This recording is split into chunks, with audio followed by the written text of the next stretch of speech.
గతంలో రైతు భరోసా 5,000 ఉంటే 10,000 రూపాయలు సంవత్సరానికి ఉంటే ఈసారి ఇంకా ధరలు పెరిగినాయని ఈనాడు రైతు భరోసా పథకం కింద ఎకరాకు 12,000 రూపాయలు సంవత్సరానికి ఇవ్వాలని ఈ రోజు ఆ కార్యక్రమాన్ని ప్రారంభించడం 70 లక్షల మంది రైతులకు ఈ రోజు జనవరి 26 బ్యాంకులకు హాలిడే ఉన్నది.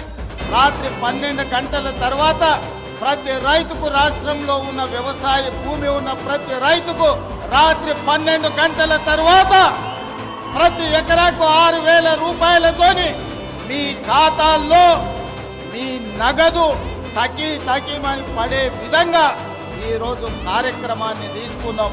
ఇందిరమ్మ ఆత్మీయ భరోసా కార్యక్రమాన్ని భూమి లేని నిరుపేదలకు, ఉపాధి హామీ పథకంలో పనిచేస్తున్న వాళ్లకు ఖచ్చితంగా సంవత్సరానికి 12,000 రూపాయలు ప్రతి కుటుంబానికి ఇవ్వాలని, ముఖ్యంగా దళితులను, గిరిజనులను, ఆదివాసులను, బలహీన వర్గాలను ఆదుకోవడానికి పథకం తీసుకొచ్చినాం. వాళ్ళ ఖాతాలో కూడా సంవత్సరానికి 12,000 రూపాయలు వేయబోతున్నాం.